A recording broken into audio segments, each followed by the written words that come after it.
Hello guys, welcome back to my channel. तो आज के इस वीडियो में मैं बात करने वाला हूँ कुछ इम्पॉर्टेंट वॉल्यूम इंडिकेटर के बारे में, और मैं आज का निफ्टी का ब्रेकडाउन भी दूंगा आपको। तो पहले हम निफ्टी के आज के चार्ट ब्रेकडाउन करते हैं, उसके बाद मैं कुछ आपको पॉइंट्स बताऊंगा वॉल्यूम के बारे में। चलिए स्टार्ट करते हैं आज के इस वीडियो को। हम्म तो ये रहा कुछ चार्ट। तो एज यू कैन सी, मेरा ये अलार्म था, इसे डिलीट कर देता हूँ। चल छोड़ता हूँ मैं इसको। हाँ, मैं इसको डिलीट कर देता हूँ। हाँ, तो आज जो मार्केट खुला वो कुछ यहाँ खुला, सॉरी गैप अप खुला। मार्केट यहाँ के आसपास खुला। ओ, कलर चेंज कर दूँ मैं। हाँ, तो मार्केट यहाँ के आसपास खुला और उसके बाद ऑल द वे एक कैंडल से नीचे आया इतना, और फिर ऊपर गया। फिर तीन चार कैंडल में इसने इस लेवल को मैंने पहले ही पॉइंट आउट कर लिया था कि अगर मार्केट या तो 18 नवंबर का लो तोड़ दे या फिर इस लेवल को तोड़ दे, इन दोनों लेवल के बीच में अगर जाएगा तो मैं मार्केट को साइडवेज समझूंगा और ट्रेड नहीं लूँगा। तो मार्केट ने इसको इस लेवल के आसपास, यहाँ के आसपास तोड़ दिया। बट मैंने सोचा कि एक बार ये 50 मूविंग सॉरी सो सॉरी हाँ, तो मैंने ये सोचा कि एक बार मार्केट जो है ना वो 50 मूविंग एवरेज इस लाइन को एक बार रीटेस्ट कर ले। मार्केट ने सच में उसको बहुत अच्छे से रीटेस्ट किया। मार्केट ऊपर गया, फिर से नीचे आया, लेकिन इस बार फिर से करके और यहाँ पे एक बड़ा सा मूव दे दिया मार्केट ने। ठीक है, तो मैं आपको बता देता हूँ, कई लोगों ने यहाँ कहीं ट्रेड ले लिया होगा, कई लोगों ने, मैं आपको बता रहा हूँ, कई लोगों ने यहाँ कहीं ट्रेड ले लिया होगा, यहाँ ले लिया होगा, यहाँ भी ले सकते हैं कई लोग। बट मैं आपको एक बहुत इम्पॉर्टेंट बात बताता हूँ। जो मैं कह रहा था वॉल्यूम के बारे में, इम्पॉर्टेंट चीज़ें मुझे आपके बतानी है, तो मैं यही बताने वाला था कि देखिए आप ऐसे देख सकते हो। बस मैं इतने देर की बात करूँ। हाँ, मार्केट जो है ना वो इस पॉइंट से लेके, हाँ, मार्केट जो इस पॉइंट से लेके market all the way to up गया, ये चैनल एक तरह से आप देख सकते हो। लेकिन वॉल्यूम की बात करें तो वॉल्यूम यहाँ से करके इसी लेवल से मैं बात करता हूँ, इस लेवल से एकदम नीचे ही नीचे आया जा रहा है। तो ये एक बहुत बड़ा इंडिकेशन है कि जब तक मार्केट ऊपर जा रहा है, वॉल्यूम नीचे आ रहा है, ऐसा कुछ हो रहा है बाजार में, तो आप एक तरह से कंफर्म कर सकते हो कि मार्केट जो है ना वो बियर जो है वो ये नहीं चाहते कि बुल्स जीते और मार्केट अप साइड में जाए।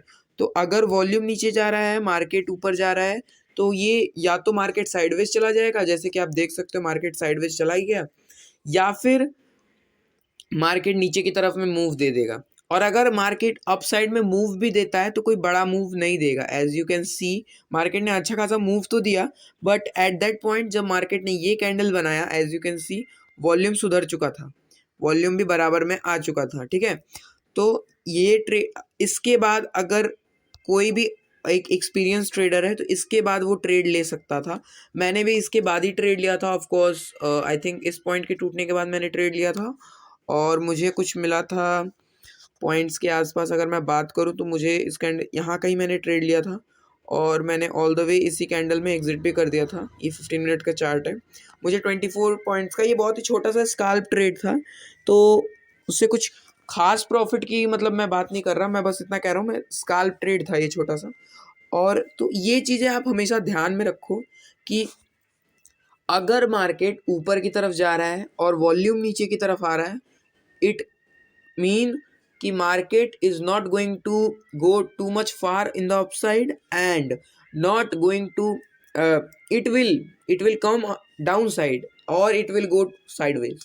तो ये चीज़ें आप हमेशा कंफर्म रखें कि अगर अगर ना ये जो है ना ये ऊपर जा रहा है मार्केट और वॉल्यूम नीचे की तरफ आ रहा है, एज यू कैन सी, मैं आपको दिखाऊं, मार्केट यहाँ से ऐसे ऊपर गया और वॉल्यूम ऐसे धड़ाक से नीचे आ गया, तो वॉल्यूम नीचे आया मतलब बुल्स जो है वो इंटरेस्टेड नहीं है, बियर्स जो है वो नहीं चाहते कि मार्केट ऊपर जाए, कोई नहीं चाहता, तो मार्केट नीचे ही आएगा। और अगर मार्केट ऊपर भी जा भी रहा है तो कुछ खास नहीं जाएगा, मार्केट साइडवेज जाने के ज़्यादा चांसेस होंगे। तो अगर आप एक ऑप्शन बायर हो, मार्केट साइडवेज चला जाए, अगर आप एक ऑप्शन बायर हो, मार्केट साइडवेज गया, आपका हो जाएगा लॉस।